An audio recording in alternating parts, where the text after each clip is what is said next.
No, thanks for that. Tomorrow is the deadline to turn in your voter registration form for the upcoming election. WRAL Capitol Bureau Chief Laura Leslie is live at the Southeast Raleigh YMCA, which is one of Wake County's early voting sites. Laura.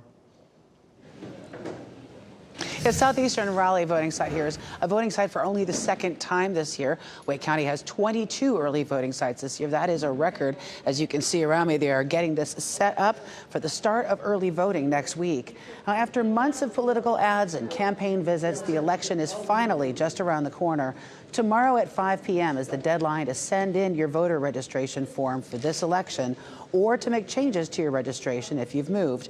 Wake County Elections Director Olivia McCall says if you're registering by mail, it needs to be postmarked by tomorrow.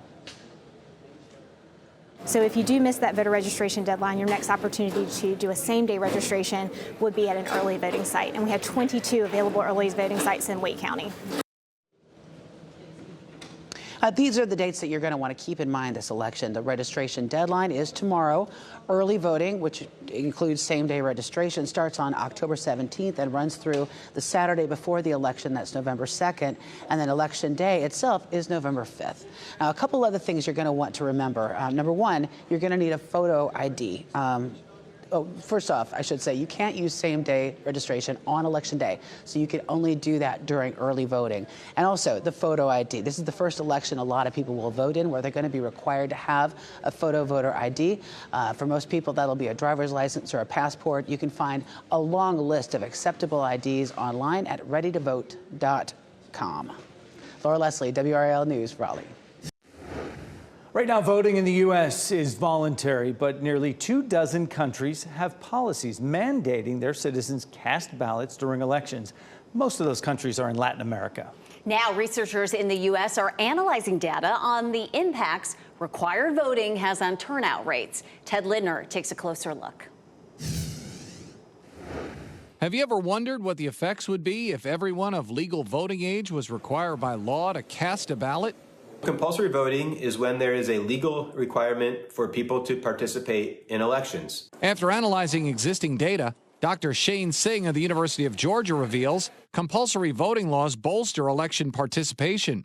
This is the case even if there aren't punishments for those who decline to get involved. Enforced compulsory voting increases turnout by as much as 15 to 20 percentage points. Unenforced compulsory voting, that is where non-voters are unlikely to have some sort of penalty for not voting, increases turnout by as much as 10 percentage points. Dr. Singh says there's roughly 25 countries with these types of laws, outlining some of their various enforcement strategies.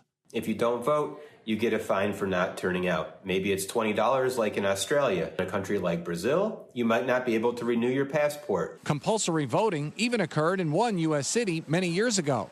And that was in Kansas City in the late 1800s. Meanwhile, the research also indicates these policies can decrease class and racial disparities among voter turnout rates. Dr. Singh even says parties and politicians who are more left-leaning typically do better in elections in regions with required voting. And that was Ted Lindner reporting. In Australia, failure to vote can result in a $20 fine. A total of 744 million people live in countries with compulsory voting laws. Republican vice presidential candidate J.D. Vance will host a town hall in Greensboro tonight. Vance will speak with voters at the Corey Convention Center at 6 p.m. Doors open at 4. Kamala Harris's running mate Tim Walz is in Arizona, where he's expected to hold a rally tonight.